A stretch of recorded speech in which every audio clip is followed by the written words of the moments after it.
ಒಂದು ಸ್ವಲ್ಪ ಆಯ್ತು. ಅಧ್ಯಕ್ಷರೇ, ನಾನು ಹಳ್ಳಿಲಿ ಹುಟ್ಟಿರ್ಬೋದು, ದೊಡ್ಡ ಹಳ್ಳಿ ಕೆಂಪೇಗೌಡನ ಮಗ ಹುಟ್ಟಿರ್ಬೋದು.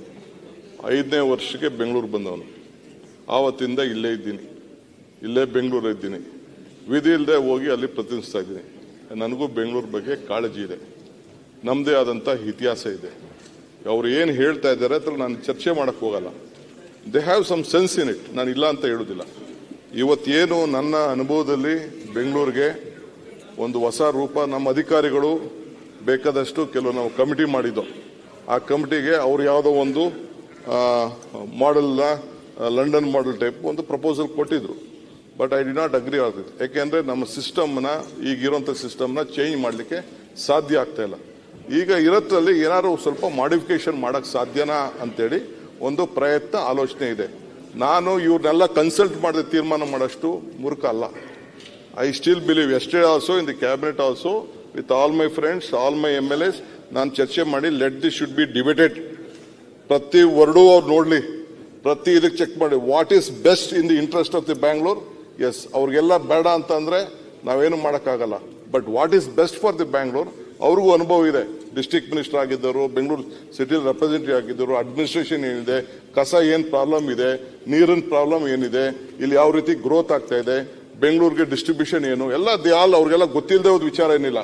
ಇವತ್ತು ಐ ಆಮ್ ಅಶ್ಯೂರಿಂಗ್, ಈಗೇನು ಅರ್ಜೆಂಟಾಗಿ ಈಗ ನಂಗೆ ಪಾಸ್ ಮಾಡಿ ಅಂತ ನಾನು ಕೇಳ್ತಾ ಇಲ್ಲ. Let them look every line, every sentence, every one should be accountable, every one should be actable. ನನಗೂ 73rd 74th ಅಮೆಂಡ್ಮೆಂಟು ಏನು ವಿಚಾರ ಇದೆ ಅನ್ನೋದು ಕೂಡ ನನಗೆ ಅರಿವಿದೆ. 73 74ನೇ ತಿದ್ದುಪಡಿಯಲ್ಲಿ ಏನಿದೆ, ಏನಾಗಿದೆ ಅಂತಂದ್ರೆ ಇದು ಎಪೆಸಾರ್ಡ್ ಗ್ರೋತ್ ಆಗ್ಬಿಟ್ಟಿದೆ ಬೆಂಗಳೂರನ್ನ ಕಂಟ್ರೋಲ್ ಮಾಡಕ್ ಆಗ್ತಾ ಇಲ್ಲ. Lot of people from outside are coming. ನಾನು ಹಿಂದೆ UD ಮಿನಿಸ್ಟರ್ ಆಗಿದ್ದಾಗ population was 70 lakhs. Now it is 1,40 lakhs. 1,04,00,000 vehicles ಇದೆ. ವೆಹಿಕಲ್ಸ್ ಬಂದು ಇಲ್ಲಿದೆ. ಹೊರಗಡೆಯಿಂದ ಬರೋ ವೆಹಿಕಲ್ಸ್ ಅಲ್ಲದೆ ಹೊರಗಡೆಯಿಂದ ಬರೋಂಥ ಜನಕ್ಕೆ ಈಗ ನೀರಿನ ಪರಿಸ್ಥಿತಿ ಏನಾಗಿದೆ ಅನ್ನೋದು ನಿಮ್ಗೆ ಗೊತ್ತಿದೆ. ಚರಂಡಿ ಯಾರು ಕಸ ಹಾಕಕ್ಕೆ ಇವತ್ತು ನಮ್ಗೆ ಆಗ್ತಾ ಇಲ್ಲ, ಎಲ್ಲ ಸಿಟಿ ಆಗ್ಬಿಟ್ಟಿದೆ. ಒಂದು ಔಟರ್ ರಿಂಗ್ ರೋಡ್ ಮಾಡ್ದು, ಅದಕ್ಕೆ ಒಳಗಡೆ ಬಂದ್ಬಿಟ್ಟಿತ್ತು. ಪೆರಿಫರಲ್ ರಿಂಗ್ ರೋಡ್ 2006 ಆಯ್ತು, ಅದು ಸಿಟಿ ಒಳಗಡೆ ಆಗ್ಬಿಟ್ಟಿದೆ. We have lot of problems. So ಬಹಳ ದೃಷ್ಟಿಯಿಂದ ಎಕನಾಮಿಕ್ ವಿಷಯದಲ್ಲಿ ಇದಕ್ಕೆ ತೆಗೆದುಕೊಂಡು ಬಂದಿನಿ.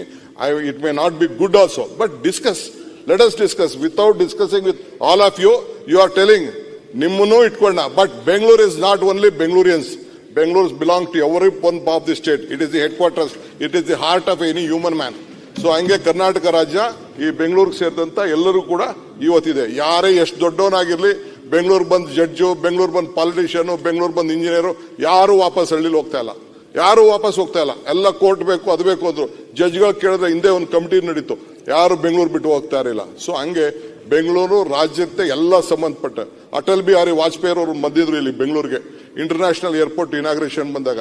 ನಾನೇ ಅರ್ಬನ್ ಡೆವಲಪ್ಮೆಂಟ್ ಮಿನಿಸ್ಟರ್ ಆಗಿದ್ದೆ. ಬರೀ 6 ಲಕ್ಷ ರೂಪಾಯಿಗೆ ಆ ಜಮೀನನ್ನ ಖರೀದಿ ಮಾಡಿದ್ದು. ಅವತ್ತೊಂದು ಮಾತು ಹೇಳಿದ್ದು, the world leaders are coming to Bangalore. 3-4 ಜನ 3 ತಿಂಗಳಲ್ಲೇ ಇಂಟರ್ನ್ಯಾಷನಲ್ ಲೀಡರ್ಸ್ ಬಂದಿದ್ರು. China prime minister, Japan prime minister, Poland prime minister ಬಂದಿದ್ರು.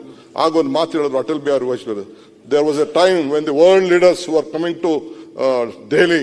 Then they used to come to Chennai, Calcutta, Mumbai, Bangalore and all. Now the time has changed. The world leaders are coming to first to Bangalore, then they are going to Delhi. I know the importance of Bangalore. So adrinda yaru gabri ಮಾಡ್ಕೊಳ್ಳೋದು ಬೇಡ. ನಿಮ್ಮನ್ನು ಬಿಟ್ಟು ಏನು ಮಾಡಲ್ಲ. Let us discuss, let us deliberate, then we will come to a shape for the Bangalore. This is what I can tell you. I am communicating to you. I am assuring to you. I fully agree.